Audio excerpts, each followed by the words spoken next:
10 январга дайындалган өлкөнүн башкаруу формасына аныктоо боюнча референдумда макул же каршы деп үгүт жүргүзө турган топтордун саны 10го жетти.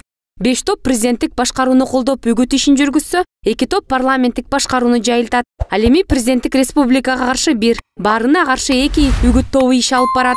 Кыргыз Республикасынын референдуму жөнүндө конституциялык мыйзам бар. Ошо мыйзамда белгиленген эрежелерде үгүт иштерин жүргүзүшөт. Ошо үгүт иштеринде Кыргыз Республикасынын жарандыгы жок адамдар, башка мамлекеттин жарандары, ошондой эле башка мамлекеттин жарандары, ошого окшогон адамдар үгүт иштерине катышууга укуксуз. Ошондой эле үгүт иштерин жүргүзүп жатканда расалык же болбосо диний козутууларга тыюу салынат.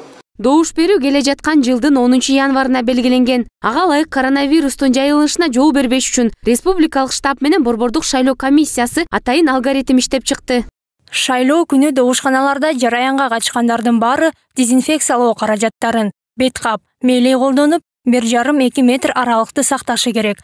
Башкалар менен кол кармашып учурашууга болбойт. Бул талаптар биометрикалык жана жеке маалыматтар боюнча шайлоочулардын идентификациялоодон өткөн учурларынан башка бардык жараяндарда сакталууга тийиш. Аталган талаптарды, эрежелерди борбордук шайлоо комиссиясынын айтымында жергиликтүү бийлик органдары көзөмөлгө алышы керек. Ошо республиканский штаб, региондордо аймактык штабтар түзүлгөн, ошо штабтар көзөмөл жүргүзөт. Ошондой эле эпидемиологиялык кызматтарда ошо көзөмөл жүргүзүп турат. Ошондой эле биздин дагы аймактык шайлоо комиссиясы ошо кайрылган адамдар, кайрылган үгүт топторуна жай уюштуруп берип, алар дагы ошо өзүнүн көзөмөлүн жүргүзүп турушат. Ошондой эле кечээ күнкү өткөн коопсуздук кеңешинин кезектеги жыйынында мамлекеттик органдарга президенттик шайлоону жана өлкөдөгү башкаруу формасын аныктоо боюнча референдумду жогорку уюштуруучулук деңгээлде өткөрүү боюнча бир катар тапшырмалар берилди. Анда өлкөнүн башкы прокурору Курманкул Зулушев, Ички иштер министрлиги жана Улуттук коопсуздук мамлекеттик комитети шайлоо мыйзамдарынын бузулгандыгы аныкталса, маалыматтарды ыкчам алмашуу, тийиштүү чара көрүү үчүн башкы прокуратуранын штабы менен байланыш түзүүсү зарыл экендигин билдирди. Шайлоону жана референдумду өткөрүү маселелерине шайлоо процессинде прокуратура кызматкерлеринин кийлигүүсүнө мыйзам жол бербейт. Ал эми шайлоо мыйзамдарын бузуу фактылары тууралуу маалыматтардын көпчүлүгү массалык маалымат каражаттарына жана интернет тармактарына жарыялангандыктан бул боюнча тынымсыз мониторинг жүргүзүлүүдө.